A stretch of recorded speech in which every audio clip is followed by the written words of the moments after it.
There are stories that never sleep, and one of them belongs to Grigori Rasputin. Born in a frozen Siberian village at the edge of empire, he walked between the sacred and the profane, between prayer and desire. Some called him a holy man, others a devil in human skin. Yet beneath the myths and the laughter of history, there remains something quieter, a story about pain, faith, and the strange ways people seek meaning in the cold. Tonight, we'll walk softly through that snowbound century, listening not for miracles or madness, but for the heartbeat of a man who once believed he could speak to God. If you find calm in forgotten stories, follow the quiet history and stay a while. The night is long and the past still speaks. Let's begin. The wind moves differently in Siberia. It does not rush, it lingers, curling around wooden homes until even silence begins to sound like breathing. In the small village of Pokrovskoye, the nights stretch long and blue, a place where winter teaches people how to listen. It was here, beneath skies that never truly slept, that a boy named Grigori was born.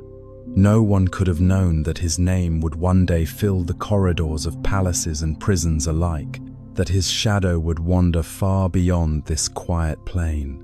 But for now, he was only a child, one heartbeat among many in a frozen province of an enormous empire.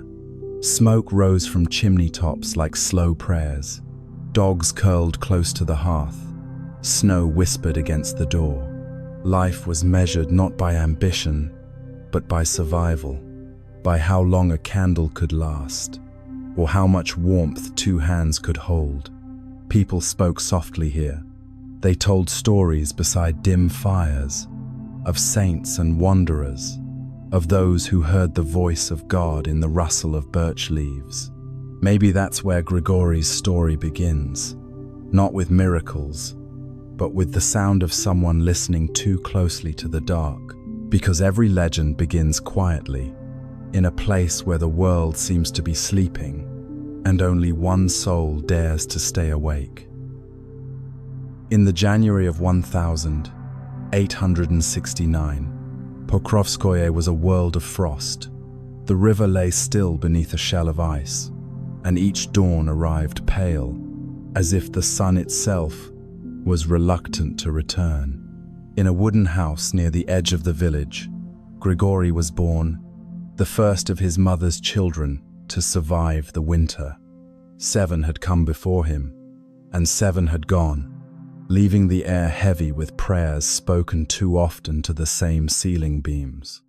His father worked as a farmer and courier, guiding horses through the snowed paths between distant villages. His mother, quiet and small, learned to live beside loss without ever naming it.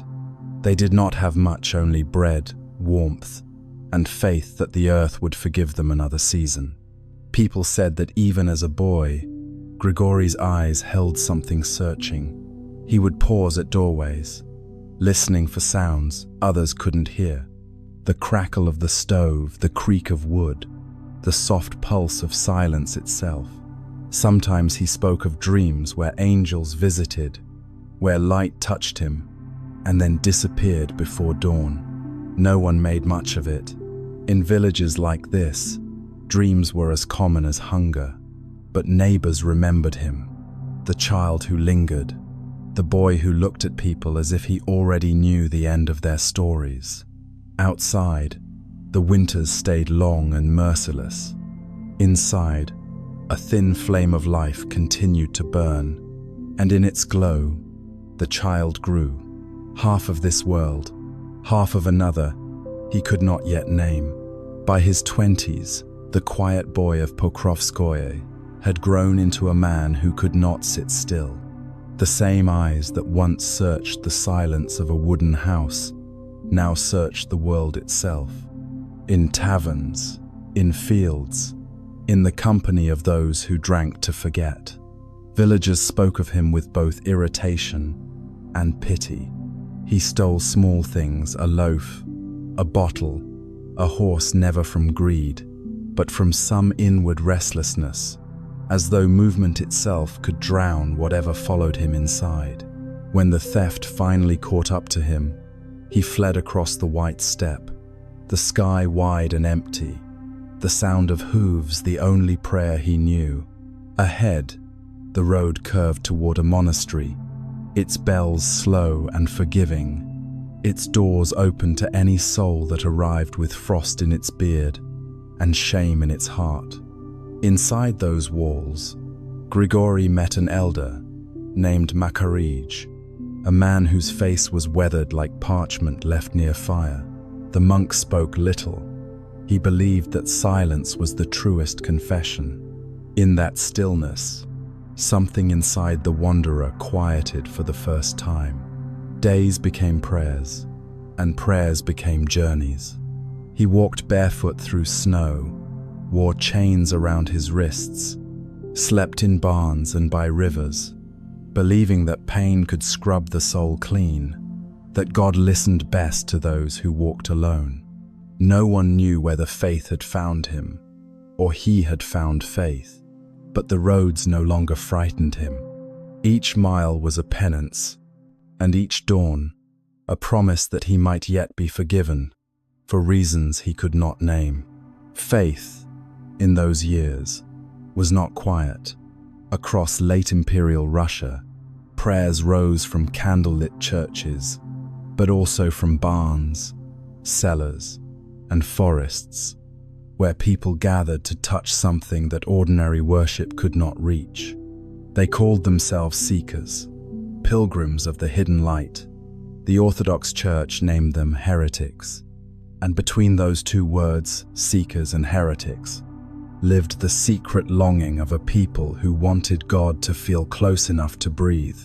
Rasputin wandered among them for a time, not as a leader, not yet as a prophet, but as a man drawn toward any place that spoke the language of hunger and forgiveness. He saw prayers that became dances, voices that shook with trembling joy, bodies swaying until spirit and flesh were no longer sure who led whom. Rumors traveled faster than truth. In villages, they whispered of wild rites of spinning circles, tears, and confessions that ended in embraces too human to name holy. Some said it was sin wearing a halo. Others said it was faith, remembering that it once lived in the body. What is certain is simpler. Rasputin returned from those gatherings changed.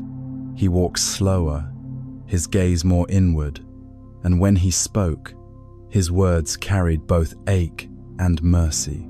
To those who met him, it was unclear whether they were listening to madness or revelation. But in the Russia of that twilight age, the two often arrived together, whispering through the same lips, asking the same impossible question: how close can a human soul come to the divine before it burns?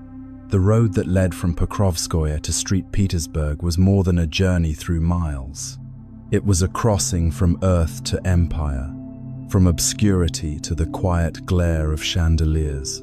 By the time Rasputin reached the city, the mud of the provinces still clung to his boots, and his stare, unblinking, uncertain, met a world scented with perfume and politics.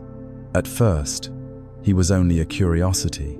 Priests and noble patrons whispered about the peasant who prayed like a prophet and claimed to hear what others could not. He was introduced to churchmen of standing men in fine robes, their faith rehearsed, their smiles polite. They watched him, unsure whether to call him holy or simply unwashed. Then came the Montenegro princesses Milica and Anastasia, two women of dark veils and sharper insight, known in society as the Crow Sisters. Outsiders, even among nobility, they collected mystics the way others collected gems. When they looked at Rasputin, they did not see a peasant. They saw a vessel strange, raw, unpolished, someone who could open the thin door between this world and the next. Under their wing, the monk from Siberia began to drift into circles of influence.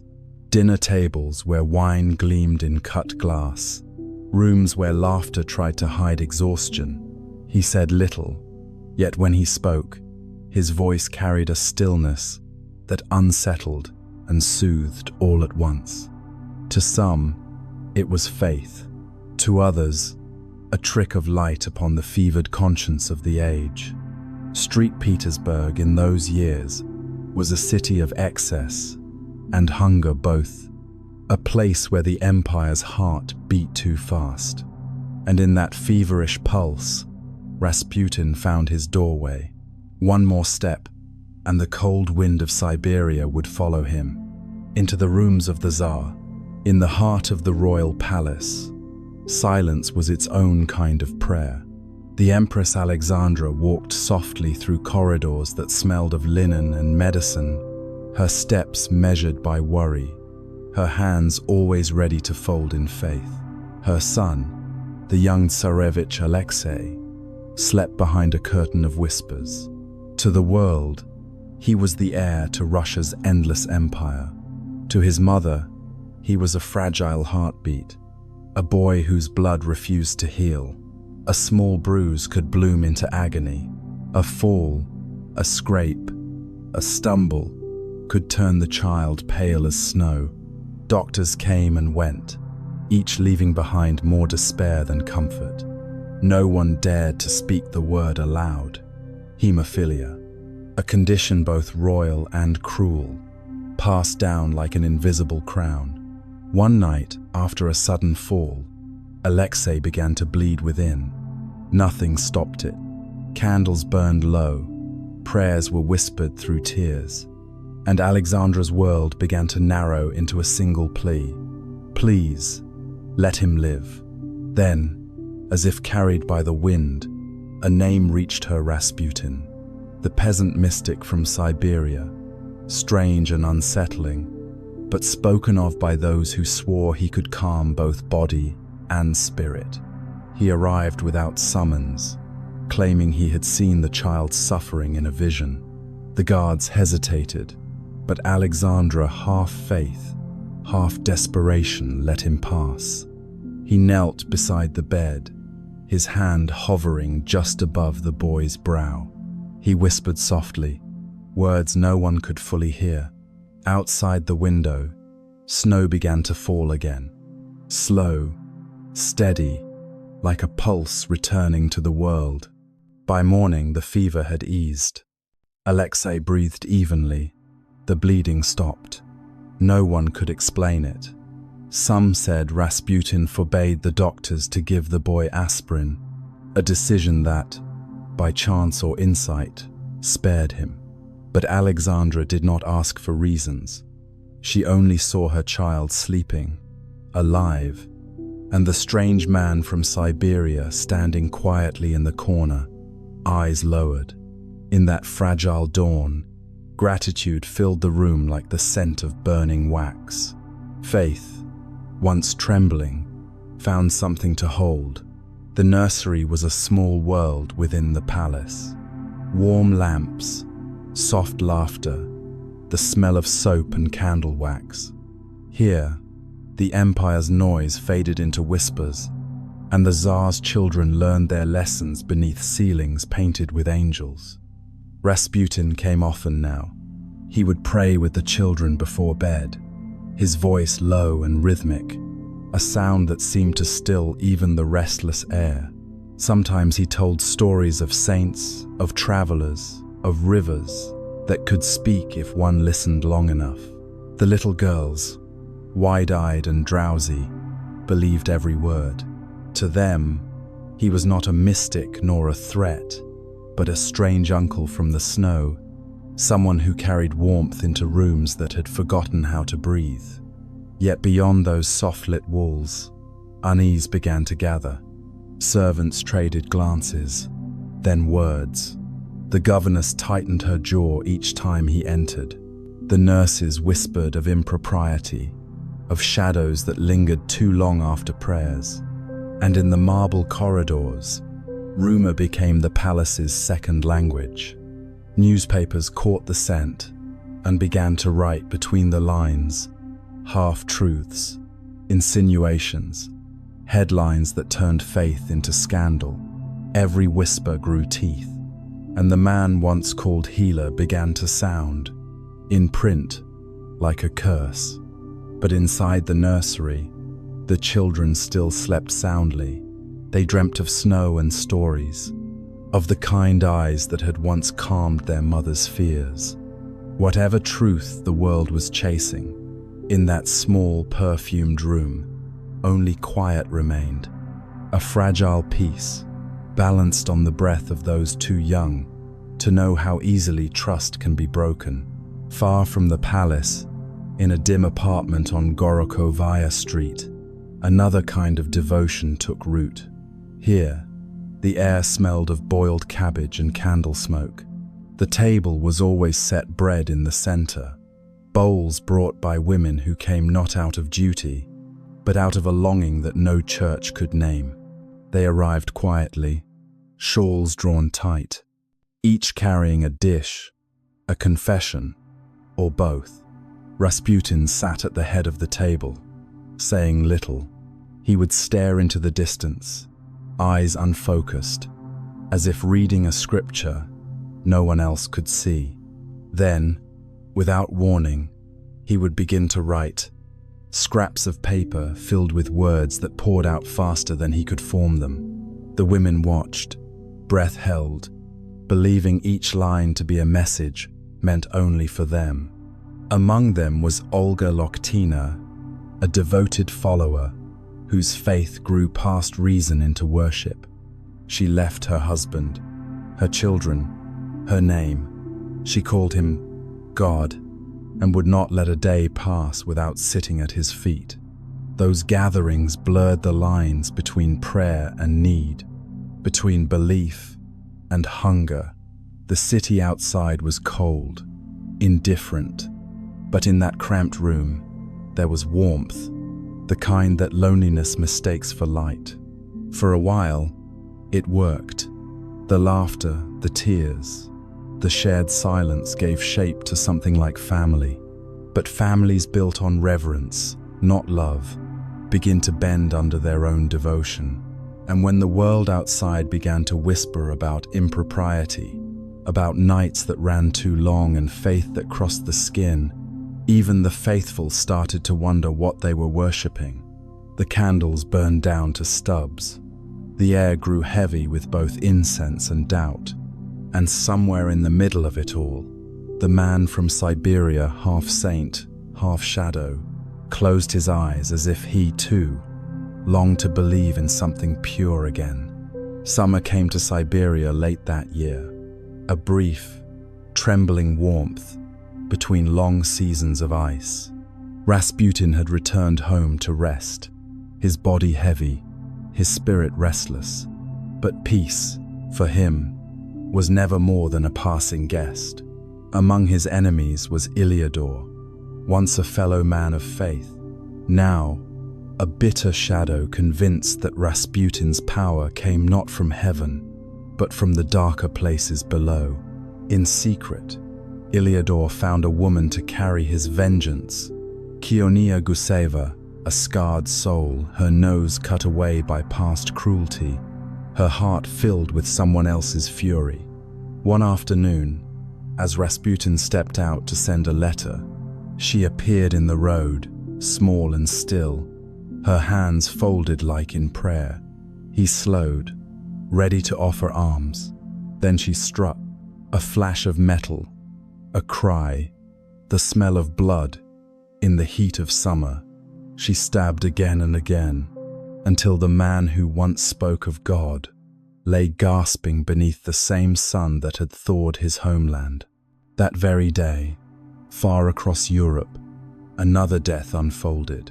Akar, Agun, a dead archduke in Sarajevo. 2 wounds, one personal, one political, and together they opened a century that would bleed for decades. Rasputin survived. They said his body refused to die, that even torn open, he prayed aloud, asking mercy for his attacker. While he healed, news reached him of armies forming, of nations sharpening their pride into bayonets. From his bed he wrote to the Tsar, "Do not go to war. We will all drown in blood. The misery will be infinite." But his warning was a whisper against drums already beating. Faith, reason, prophecy, none could stop the great machine once it began to move. Outside his window, the birches swayed in wind that smelled of smoke. The century had turned, and somewhere in that turning, a man who believed he could heal the soul of Russia watched the world prepare to tear itself apart. When war arrived, it did not sound like glory. It came as telegrams and uniforms, as bread rationed into smaller hands. The Tsar went to the front, leaving behind both crown and comfort in the trembling care of his wife. The throne room grew quiet. The capital learned to whisper. Alexandra leaned on Rasputin now more than ever. He was no longer the visitor from Siberia. He was the voice she trusted when the world outside her windows began to unravel. Ministers came and went, appointed in confusion and dismissed in haste. Names changed faster than policies. The empire, vast and brittle, began to crack along invisible lines. In Street Petersburg, the people waited. They waited in lines that curled like serpents around bakeries, their breath turning to frost in the early light. Prices rose like fever. Patience thinned like soup. Children carried empty pails to markets that had nothing left to give. By evening, families gathered around kitchen stoves, speaking softly, so hope would not hear and leave the room. And still in the palace, Alexandra wrote to her husband, "The people are restless, but our friend says all will be well. He prays for you each night." To her, Rasputin was an anchor in a rising storm. To others, he was the storm itself. Rumors spread that he ruled through her, that his whisper could unmake governments. Each day the city felt a little smaller, its silence heavier, its hunger more articulate. Somewhere between the war's roar and the stove's faint hum, a great empire began to exhale, slowly, unevenly, as though preparing for its own collapse. By the winter of 1916, Russia was holding its breath. The war had eaten through hope, and even the corridors of power felt the thinness of the air.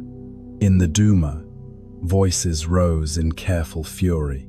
Men in polished boots spoke of corruption, of madness in high places, of a peasant who whispered into the ear of a queen. They called Rasputin a disease, a rot spreading through the heart of the empire. Each speech ended the same way, not with shouts, but with the soft scrape of restraint, as though anger itself feared to break the silence too suddenly. The aristocracy mocked him at dinner tables, imitating his stare, his ragged beard, his unwashed clothes. They laughed, but beneath the laughter was something tighter, fear that the world they owned was beginning to slip away. For centuries, their blood had been the currency of power. Now, one man's presence, his rough hands, his coarse accent, had made that currency feel counterfeit. Outside, the press found its rhythm in accusation. Every day, another headline. Every week, another rumor polished into outrage. The photographs grew darker, the tone more desperate, as if ink itself were running out of mercy. And through it all, Rasputin continued to walk the streets, his eyes half closed, his steps unhurried, the storm gathering behind him like an unspoken thought. It was a strange kind of calm, the hush that settles before the snow begins to fall, when the sky itself seems to hesitate, and everyone knows something is coming, but no one yet dares to breathe its name. Winter had returned to St. Petersburg, heavy and without hurry. The streets were muffled beneath snow, and the Neva moved slowly under its crust of ice. Inside one of the city's grandest houses, candles were being lit for what would look, to any stranger, like an evening of polite company. Prince Felix Yusupov had written to invite Rasputin, a private visit, he said. For a matter of healing, the monk arrived in his rough coat, his boots carrying the smell of travel and thawing snow. He was led down to the basement, where a table waited set with cakes, sweet wine, and conversation that never quite began. They spoke softly, as though manners could disguise intent. He ate, he drank, he smiled that strange, tired smile.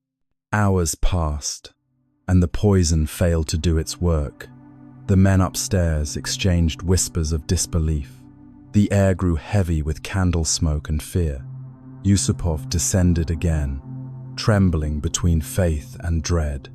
He held a revolver, a small, shaking punctuation at the end of too many questions. Rasputin stood by the table, turning slightly as if to greet an old friend. The shot cracked like a frozen branch breaking in the dark. For a while, there was stillness. The body lay quiet. The room exhaled. But the night had not finished its sentence. Footsteps on the stairs. A door creaked open. Rasputin's hand moved. Then his eyes. Then the rest of him. He staggered upward, leaving a red trail on white stone, pulling himself toward the courtyard, as if air itself were still worth reaching. Outside, the snow received him without a sound. Another shot, then another. The men followed, faces pale as the drifts around them. They dragged the body to the river, cut a hole through the ice, and let the current take what they could not forgive.